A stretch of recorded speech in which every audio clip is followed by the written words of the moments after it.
हम जानेंगे कि हमको आम के पौधे के सही तरीके से कैसे लगाना है, कौन सी दवाई उपयोग करनी है और किस तरह के फर्टिलाइजर हम उसमें डाल सकते हैं। ये देखिए, ये दशहरी का पौधा है, इसकी पत्तियां मुड़ी मुड़ी हुई हैं। मैं अपने चैनल पर आम की किस्मों को पहचानने का भी तरीका बताऊंगा। देखिए, इसमें नई नई पत्तियां भी आ रही हैं।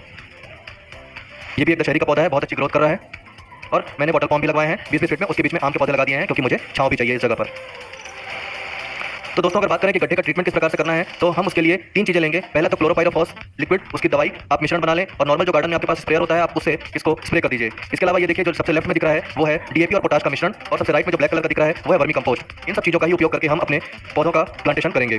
मैंने बताया था कि हमको मई महीने में गड्ढा खोद के मिट्टी को बाहर छोड़ देना है धूप में और उसके बाद मिट्टी के मिश्रण को गड्ढे में पाट देना है। लेकिन गड्ढे में पाटने के पहले आप गड्ढे को अच्छे तरीके से क्लोरोपाइरोफॉस के साथ उपचारित कर लीजिए। इससे दीमक और अन्य कीटाणुओं की समस्या नहीं आएगी। आम के पौधे पर आमतौर पर देखा जाता है कि पौधे लगाते समय तो वो पौधा अच्छा रहता है, लेकिन कुछ दिनों बाद नीचे से उसको दीमक काट देते हैं और पौधा धीरे धीरे सूख जाता है। इसके लिए क्लोरोपाइरोफॉस दवाई बहुत ज़्यादा जरूरी है।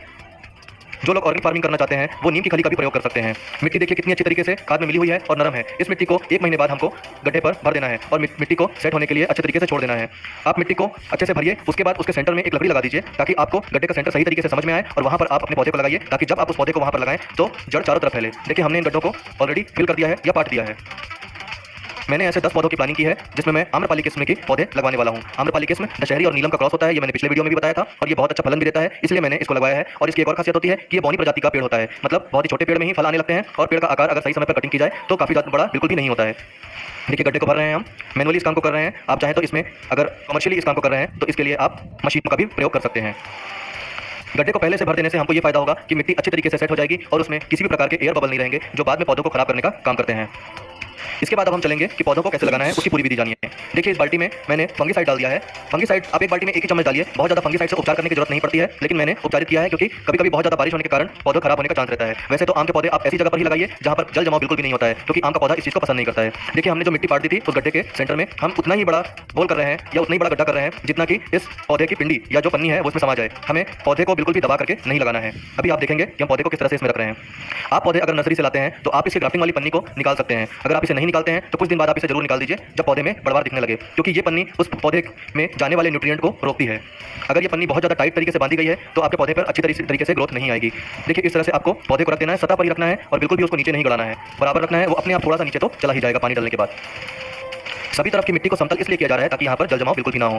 पौधा लगाने के बाद मिट्टी को अच्छे से दबाएं। चारों तरफ की मिट्टी को आप हाथ से या चढ़ करके पैर से भी दबा सकते हैं। पैर से दबाना ज़्यादा सही रहेगा ताकि इसमें कहीं पर भी एयर बबल ना रहे। इसके बाद ये जो पन्नी लगी हुई है ग्राफ्टिंग की, ये काफ़ी टाइट बंधी हुई है, इसलिए हम इस पन्नी को निकाल रहे हैं। आप चाहें तो छोटी सी ब्लेड का भी उपयोग कर सकते हैं, लेकिन ब्लेड से कट ऐसा मत लगाइए कि पौधे पर घाव हो जाए, क्योंकि उस घाव वाले स्थान पर पौधे को बीमारी लग सकती है।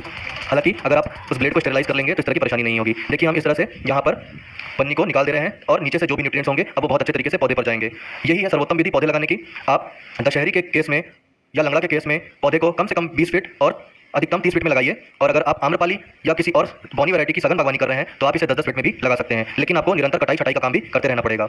चलिए देखते हैं एक और पौधे हम कैसे लगा रहे हैं। आपको पहले से पाटी हुई मिट्टी के बीच में छोटा सा गड्ढा करना है और उसके बाद उसमें पौधा रख देना है। गड्ढा उतना ही बड़ा हो जितने की बड़े पौधे की पन्नी हो। हमें पौधे को बिल्कुल भी नीचे दबा करके नहीं लगाना है, इस बात का विशेष ध्यान रखना है। आपको एक और बात ध्यान में रखनी है कि अगर ये पौधा आकार में या हाइट में बहुत ज़्यादा बड़ा हो तो आपको इसे एच आकार की बांस की कपच्ची बना करके उसको सपोर्ट देना है। अर्थात आपको इस पौधे को बांस गड़ा करके उसको सपोर्ट देना बहुत जरूरी है, वरना ये नया पौधा गिर जाएगा या झुक के टूट भी सकता है। फिर से हम देखिए मिट्टी को बराबर कर रहे हैं और अगल बगल की मिट्टी को प्रेस कर रहे हैं। हम चाहें तो इसे पैर से भी प्रेस कर सकते हैं और उससे हमको फायदा ये मिलेगा कि पौधे में नीचे हवा नहीं रहेगी। सबसे लास्ट स्टेप देखिए, हम अच्छे तरीके से पानी डाल दें। एक पौधे में हम कम से कम 10 लीटर अर्थात 1 बाल्टी पानी जरूर डालें। पौधे लगाते समय पानी डालना विशेष जरूरी होता है। इसके बाद अगर बारिश का मौसम है तो पानी डालने की कोई खास जरूरत नहीं पड़ेगी। वर्षा ऋतु समाप्त होने के बाद आपको इन पौधों पर हफ्ते में कम से कम 1 बार पानी देना जरूरी होगा। देखिए, पानी देने के बाद अब ये पौधे पूरी तरह से तैयार हो चुके हैं और क्योंकि वर्षा ऋतु है ये अपने आप ग्रोथ लेंगे।